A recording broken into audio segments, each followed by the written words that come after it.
There's a quiet truth about wealth that no one wants to admit. It isn't found in spreadsheets, investment charts, or motivational seminars. It's found inside your body. Before you can earn more, hold more, or grow more, you must become the kind of person your nervous system trusts with abundance, because money doesn't flow to chaos, it flows to calm. Every decision about money, to invest, to save, to build, to ask for more, begins not in your bank account, but in your brain, more precisely in the delicate circuitry of your nervous system. If that system is hijacked by fear, anxiety, or scarcity, no strategy in the world can save you. But when you learn to master it, to breathe, pause, and respond instead of react, everything changes. So today, let's uncover the 5 truths about wealth that begin not with effort, but with regulation. Calm creates clarity. It sounds deceptively simple, almost like something you'd find stitched on a cushion or tucked into the end of a meditation video. Yet it may be the most profound, most practical truth you'll ever learn about success. Not just in money, but in life. When your mind is calm, the path ahead becomes visible. When it's storming with fear and noise, you can't even see the next step. Most people believe they fail because they lack knowledge, opportunity, or luck. But in reality, they fail because they're running too fast to notice the open doors around them. They're ruled by adrenaline, drowning in information, scrolling for shortcuts while their nervous system is quietly screaming, "I don't feel safe." In that state, even brilliant ideas die, not for lack of talent, but because the mind is too frantic to guide them into reality. Think of a lake.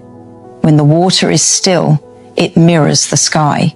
You can see the clouds, the trees, the entire world reflected with perfect clarity. But when you throw a rock into it, when the surface ripples and churns, the reflection vanishes. The image of the world is lost. That's what happens in your mind when you're anxious, rushing, desperate to make things happen. You lose the reflection, you lose the truth, you mistake noise for urgency, and you act without wisdom. Many years ago, I met a man who made his fortune not through brilliance or innovation, but through stillness. He told me that the best financial decision he ever made was the one he didn't make, the day he chose not to sell during a market panic. I went for a walk, he said. Everyone else was selling. The world was shouting. But I just needed to breathe. That single walk earned him millions, not because he predicted the market, but because he managed his mind. While others were ruled by fear, he created space for reason to speak. Neuroscience explains this beautifully. When you feel threatened, whether by a lion or by a looming bill, your body floods with cortisol and adrenaline. Blood rushes away from the prefrontal cortex, the part of your brain responsible for logic and long-term planning. You literally lose access to your intelligence. It's not that you become less smart. It's that your biology reverts to survival mode. You can't calculate, you can't evaluate, you can only react. The calm mind, on the other hand, is biologically superior. It has oxygen, perspective, and access to full intelligence. That's why the people who remain composed under pressure often appear almost superhuman. They're not cold or detached, they're regulated. They've learned the secret art of pausing between stimulus and response. They let the first wave of emotion pass before deciding what to do next. And in that sacred space of calm, wisdom emerges. We all have stories of acting in haste and regretting it later. The impulsive purchase, the heated argument, the sudden resignation, the late-night investment that looked like genius until daylight arrived. Each of those moments was made not from clarity, but from chaos, and every time we promise ourselves we'll be calmer next time. But calm isn't something you find when things are peaceful. It's something you practice when things are not. Training your nervous system is like taming a wild animal. At first it resists. It wants to leap, to flee, to fight. But with patience, you teach it to sit beside you, to trust that not every sound is a threat, not every delay is a disaster. You start with breath, the simplest, most underestimated tool in the human body. Slow breathing signals to your brain that you are safe.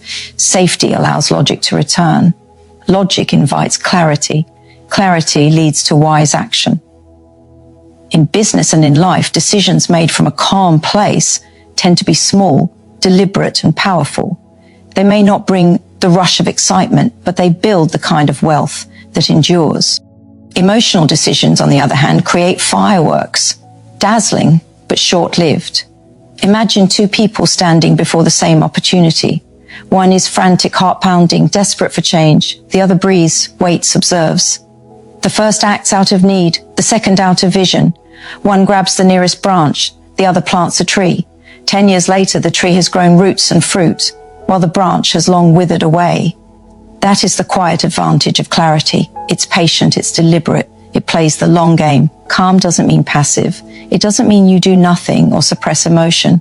It means you move from centeredness rather than chaos. Think of a sailor steering through a storm. He can't control the wind, but he can control the sail. He doesn't scream at the sea. He studies it. He moves with it. That's what clarity looks like in motion. Responding, not reacting. The irony is that calm people often look like they're moving slowly, yet they achieve far more over time because they're not wasting energy fighting battles that don't matter. They're not rewriting decisions every week, not exhausting themselves with doubt. Their minds are free to focus. And focus, as every artist, scientist, and entrepreneur knows, is the most valuable currency on earth. A calm mind also sees beyond fear. Fear narrows your vision. It makes the world small. When you're anxious, you notice only what might go wrong. You become blind to opportunity, to beauty, to potential allies. But when calm returns, your vision widens. You start to notice subtle details. The quiet email that could lead to a partnership. The overlooked idea that suddenly glows with possibility. Calm creates awareness, and awareness creates advantage. There was a study at Stanford showing that people under chronic stress perform 50% worse on complex problem-solving tasks. 50%. Half of your potential is lost to panic. Imagine what happens if you reclaim it, not through more effort, but through stillness. Imagine what your decisions would look like if they came from peace instead of pressure. In our world, chaos is mistaken for productivity. We glorify the hustle, the rush, the constant motion, but motion without direction is noise. The most successful people are rarely the busiest, they're the clearest. They take fewer actions, but every action counts. They trust that stillness is not stagnation, it's strategy.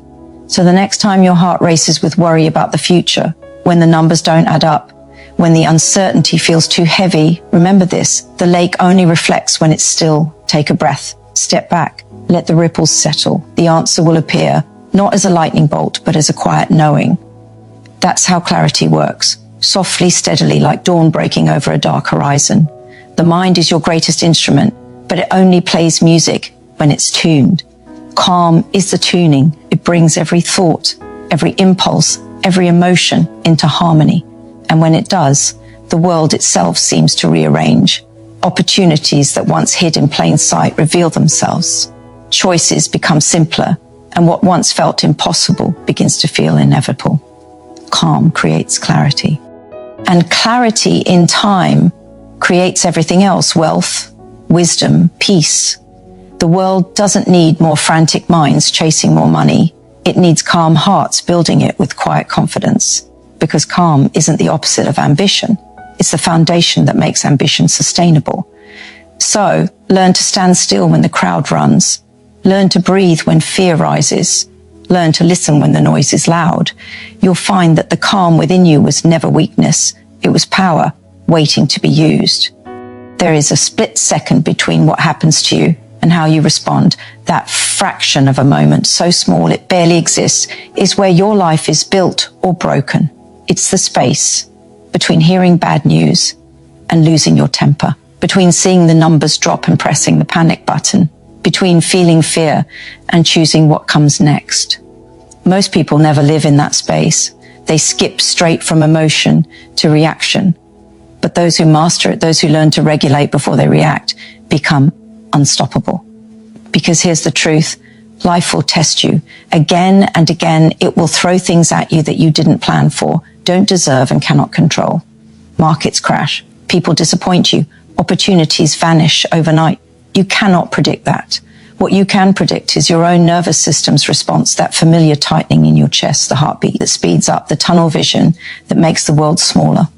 In those moments, the body prepares for battle. The mind, hijacked by adrenaline, no longer thinks. It defends, and in defense we make our worst decisions.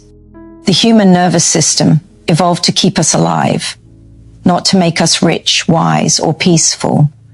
Thousands of years ago, when we heard a rustle in the bushes, our survival depended on speed. Act first, think later. But now the threat is not a tiger. It's an email, a loss on the stock market, a harsh comment, yet the body still reacts the same way. Heart racing, fist clenching, every cell screaming, do something now. And so we do. We reply, we sell, we shout, we quit. Later, when the storm has passed, we wonder why we did something so foolish. To regulate before you react is to reclaim that ancient system and remind it that not every noise means danger. It's learning to say to yourself, we are safe. We can think. It sounds simple, but it's a kind of courage, the courage to pause in a world that demands instant answers.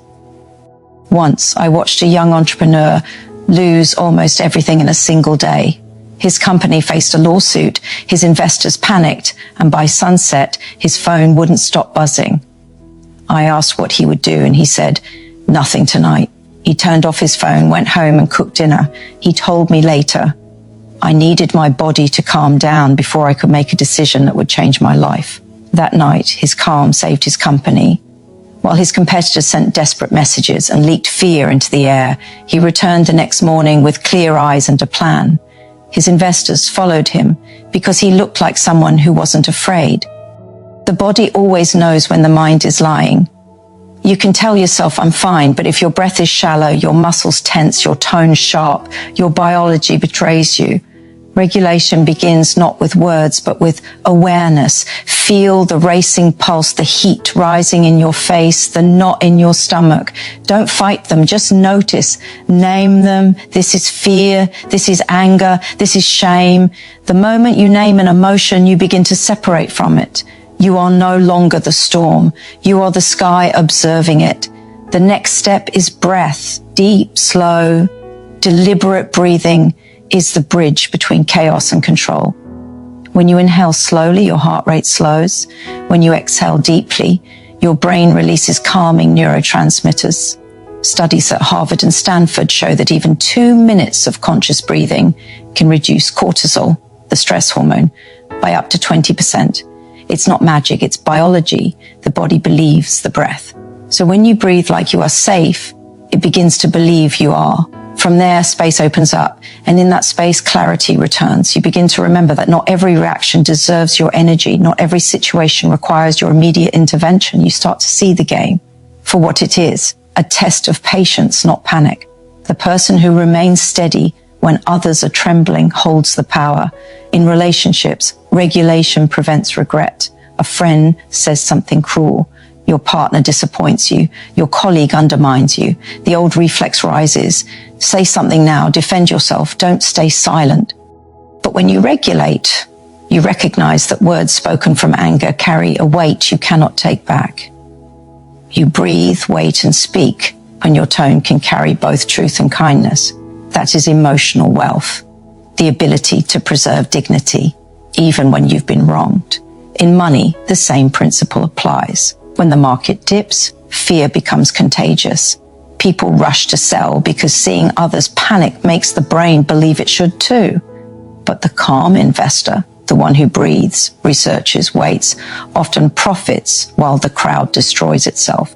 Regulation is intelligence in disguise. It allows you to use reason when others are ruled by instinct. I once read about a study of professional traders. The most successful weren't the boldest or even the most educated. They were the most regulated. Their heart rate stayed steady even during massive market swings. Their bodies didn't betray their strategy.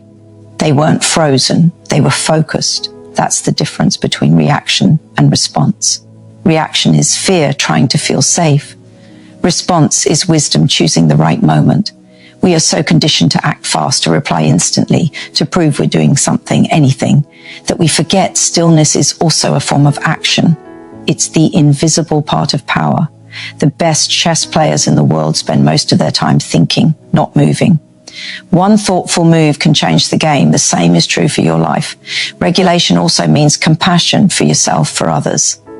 Sometimes when people lash out or behave irrationally, they're not cruel, they're dysregulated, their nervous system is flooded, their mind trapped in fight or flight. When you understand that, you stop taking everything personally. You stop matching fire with fire. You regulate first, and instead of escalating chaos, you become the calm in the room. And calm, as you'll discover, is contagious. Think about it. In a crisis, everyone looks to the person who isn't panicking. Their calm gives others permission to breathe. Their steadiness creates safety. That is leadership. Not shouting louder, not moving faster, but remaining grounded when the world trembles. To live this way takes practice. You won't always succeed. Sometimes you'll react before you remember to breathe. You'll speak too soon, decide too quickly, act from fear. But every time you pause, even for a single breath, you train your body to trust you. You teach your nervous system that you are not its prisoner. You are its guide. And over time, those pauses become your power. You begin to notice that life stops feeling like one emergency after another. You don't rush to fix, to prove, to control. You begin to trust that most storms pass on their own if you don't feed them. You stop being pulled into every drama, every panic, every temptation to overreact. You begin to master the art of waiting until your wisdom catches up with your emotion. And that's when everything starts to change. Your relationships, your money, your peace. Because regulation turns chaos into clarity. It lets you move from fear to choice. It builds a quiet kind of strength that doesn't depend on what's happening outside you. The world will always throw waves your way. You can't stop them, but you can learn to surf. Regulation is your balance, your breath, your stillness, your power in motion. And once you've learned it, you stop fearing the waves altogether. You start trusting that no matter how high they rise, you'll find your rhythm again. That is where real control begins, not in the world, but within yourself. Your body remembers what your mind tries to forget. It remembers the tension in the room when money was discussed. It remembers the sighs, the arguments, the quiet fear of bills arriving in the mail. It remembers the shame of asking for something and hearing, "We can't afford that." Long after you grow up, those moments live inside you, not as memories, but as reflexes. You think you're just anxious about money, but your body is reliving an old story. Every time you reach a new level of success, that buried script whispers, "Be careful, it could all disappear." We talk about financial literacy as if wealth were only about numbers and strategy. But money is emotional before it's mathematical. The nervous system stores scarcity the same way it stores trauma as a threat to survival. When your parents fought about money, your child's brain registered danger. When you saw someone lose everything, it learned that abundance can vanish overnight. So even when you earn more, even when life gets easier, part of you can't relax. The body doesn't recognize the upgrade. It's still living in the old neighborhood of fear. I once met a woman who had built a thriving business yet couldn't bring herself to enjoy it. She saved obsessively, refused small pleasures, and woke each night imagining everything falling apart. When we talked, she said quietly, "I grew up watching my mother count coins for bread." Her body had learned that safety meant holding on tight, never trusting the flow. Success had changed her life, but it hadn't changed her nervous system. The past was still piloting the present. That's what scarcity does. It disguises itself as responsibility. It convinces you that worry is wisdom. It tells you that fear keeps you safe, that if you stop being anxious, you'll lose everything. But that's a lie the body learned long ago. And like any old spell, it can be broken. The first step is noticing how it speaks through you. Maybe your throat tightens when you spend money. Maybe you feel guilt when someone gives you a gift. Maybe you undercharge for your work or apologize when you succeed. Those reactions aren't logical. They're historical. They're echoes from another time, another version of you, still trying to keep you safe. When you catch them, don't scold yourself, just notice, say, "Oh, this is the old story trying to protect me." That simple awareness begins the rewrite. Then comes compassion. Scarcity is not weakness, it's survival instinct. It was once necessary. There was a time when being cautious with resources kept you alive. Honor that. Thank it for what it taught you. and then let it rest. Tell your body, we're safe now. We have enough. We are allowed to expand. The nervous system listens when you speak to it kindly. Small rituals help the rewriting. When you pay a bill, don't think money leaving. Think wealth circulating. When you receive income, pause and breathe. Let your body feel the warmth of it instead of rushing to the next task. If someone praises your work, resist the urge to deflect. Say thank you and let that worth settle into your bones. Over time, those moments become new evidence, proving to your nervous system that abundance isn't dangerous. It's safe, it's natural, it's deserved. Science supports what ancient wisdom has always known. Repeated feelings rewire the brain. The more often you feel safety in receiving, the stronger those neural pathways become. Eventually, the old scarcity circuits grow quiet. They stop shouting.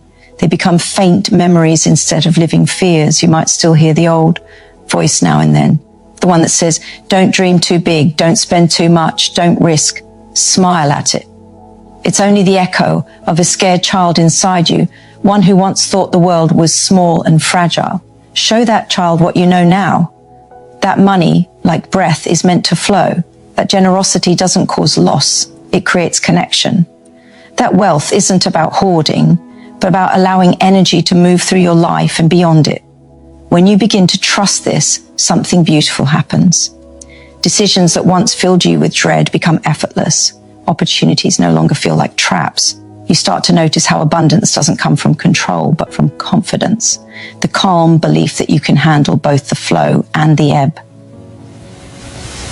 Your nervous system learns to stay steady, whether you're holding $100 or 100,000.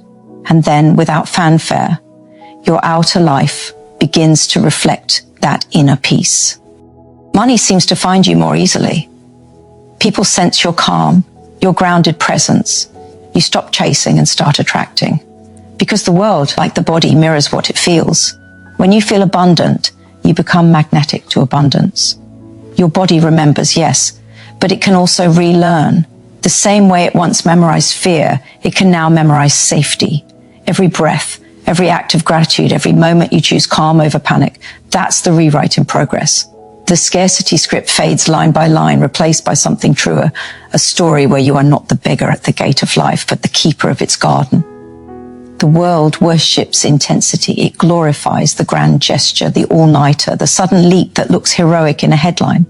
But life and wealth are not built that way. True growth hides in the ordinary rhythm of repetition, in the quiet decisions made when no one is watching. The universe doesn't reward the flame that burns brightest for a moment. It rewards the one that keeps burning, steady and sure, through every season. It's easy to fall in love with the beginning of things, the rush of starting a business, the thrill of setting a new goal, the burst of energy that makes you believe this time will be different. But intensity fades. The body grows tired, the excitement wears off, and what's left is the part most people never master, the art of showing up long after the feeling has gone. Wealth is no different. It doesn't respond to occasional brilliance. It grows for those who return day after day, doing the small, almost invisible things that compound over time. The first deposit feels insignificant, the first book unread, the first habit barely noticeable. Yet those quiet beginnings, repeated without drama, become unstoppable over years. Like drops of rain carving stone, they shape the future. Most people quit not because they're incapable, but because they mistake boredom for failure. They expect fireworks, and when none appear, they assume nothing's happening. But growth is often silent. Trees don't announce their roots, they deepen in stillness. The same is true of your finances, your craft, your relationships. You can't see progress every day, but if you stay consistent, it's there, moving quietly beneath the surface, preparing the breakthrough that intensity alone could never create. I once knew a man who invested a small sum every month without fail for 30 years. He wasn't rich or even particularly ambitious. He simply trusted the process. His friends mocked him at first. They chased bigger, faster returns. Some struck gold briefly, then lost it. He, meanwhile, kept going, steady as a heartbeat. When he retired, he was free. Not because he'd taken wild risks, but because he'd understood something profound. Slow wealth is stable wealth. Consistency doesn't just build money, it builds identity. Every time you keep a promise to yourself, save a little, learn a little, move a little closer to your dream, you're training your nervous system to trust you. That trust becomes confidence, and confidence creates calm. The opposite is also true. Every time you start with a burst of passion and abandon it, you reinforce the belief that you can't follow through. That's how chaos becomes a habit, not through failure, but through inconsistency. We live in an age that romanticizes extremes. You're told to hustle harder, to risk everything, to work until you collapse. But that's not power, that's panic dressed as productivity. The truth is, steady rhythm beats manic speed. A person who moves forward, one small, deliberate step each day, will outlast the one who sprints and stumbles in exhaustion. The tortoise wasn't slower because he lacked drive. He was wiser because he knew his limits. Consistency also gives you the gift of compound confidence. Each act of discipline multiplies the next. Every calm decision you make today strengthens tomorrow's. Over time, what was once effort becomes nature. The actions that felt heavy begin to feel light because you've woven them into who you are. That's when wealth stops feeling like something you chase and starts feeling like something you embody. It's tempting to think success comes from luck or brilliance, but most of the world's quiet millionaires aren't extraordinary at all. They're just relentlessly consistent. They understand that patience isn't passive, it's strategic. The market rewards those who stay the course. Life rewards those who persist without fanfare. Consistency is not glamorous, but it is undefeated. There will be days when you'll want to quit, when effort feels pointless, when progress seems invisible. In those moments, remember that the most powerful force in nature is repetition. The tide doesn't crash once. It returns again and again, shaping the shore with gentle persistence. The sun doesn't rise in a blaze of novelty each morning. It follows the same path, and yet its light renews the world. That's what consistency does. It makes the ordinary extraordinary through devotion. So, when the excitement fades and the world tells you to chase the next big thing, stay steady. Keep your rhythm. Protect your routine like it's sacred, because it is. The universe pays attention to what you repeat, not what you occasionally attempt. Wealth, success, peace, they all belong to the ones who show up, even when no one applauds, even when no one notices. Intensity may win a race, but consistency builds a legacy.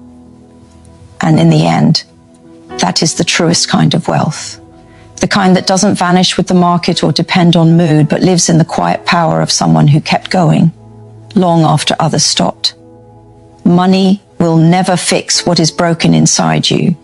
It can soften the edges of hardship by comfort and time, but it cannot fill the hollow space where peace should live. If you arrive at wealth carrying emptiness, insecurity, and fear, you will simply have more of them, just dressed in finer clothes. Emotional wealth must come first because it determines how you handle everything that follows. People often chase money believing it will buy safety. They imagine that one day, when the numbers are high enough, the anxiety will stop. But fear doesn't vanish with abundance. It adapts. The same mind that worries about having too little will soon find new reasons to panic about losing it, about not having enough still, about someone taking it away. That's the trap of seeking external success before internal stability. Without emotional balance, every gain becomes another thing to protect. I once spoke with a man who had built an empire, yet confessed he hadn't slept peacefully in 20 years. Every night he replayed deals in his head, terrified of collapse. I thought freedom came with money, he said quietly, but it only made my cage bigger. The bars of that cage were invisible, woven from stress, mistrust, and exhaustion. He had mastered business, but not himself. And until he learned to calm his inner world, no amount of wealth could make him feel rich. Emotional wealth begins with self-trust. It's the quiet assurance that you can handle whatever comes, gain or loss, praise or criticism, success or failure. When you trust yourself, money becomes a tool, not a test. You use it to build, to give, to create, rather than to prove your worth. But when self-trust is missing, you use money like armor, constantly checking that it still fits, terrified that someone will see the cracks underneath.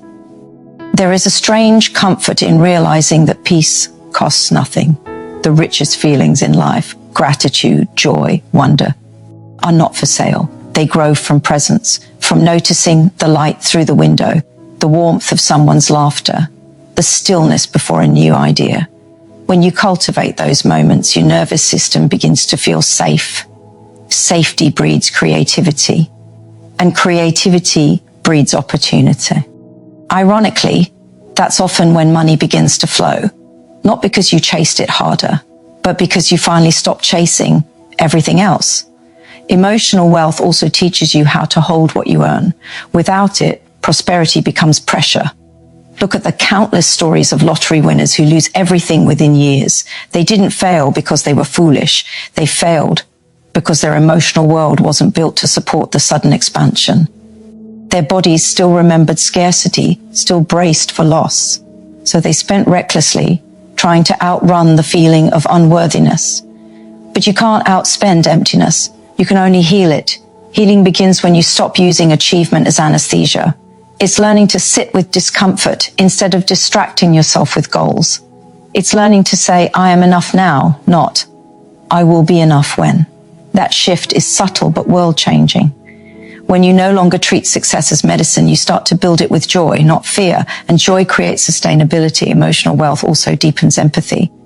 When you feel whole inside, generosity becomes natural. You don't give to impress. You give because abundance feels real enough to share. People sense that. They're drawn to those who radiate calm and authenticity. Business thrives not just on strategy, but on energy. And people will always trust someone who feels at peace with themselves. That kind of trust can't be faked, and it can't be bought. I think of a teacher who lived modestly but carried an aura of quiet confidence that inspired everyone around her. She had no luxury, yet she was wealth itself. Her students remembered her not for what she owned, but for how she made them feel. Safe, capable, seen. That is emotional wealth in its purest form, influencing the world through inner steadiness. The truth is, you can't hold what your heart isn't ready for. The universe doesn't withhold abundance out of cruelty. It waits for you to grow into it. When your emotions are erratic, when your sense of worth depends on the next success, the foundation cracks. But when you cultivate calm, gratitude, and self-respect, that foundation solidifies. Then, when wealth arrives, it doesn't distort you. It expands you. To build emotional wealth is to become the kind of person who can experience loss without collapse, victory without arrogance, and growth without fear. It's learning that peace is not the prize at the end of the race, but the ground beneath your feet as you run it. Everything external, the house, the title, the balance sheet, will fluctuate. But emotional wealth, once earned, becomes untouchable. And when that inner richness grows, something extraordinary happens. Money begins to serve its rightful purpose. It becomes an instrument of creation, not compensation. You no longer use it to fill voids, but to build dreams.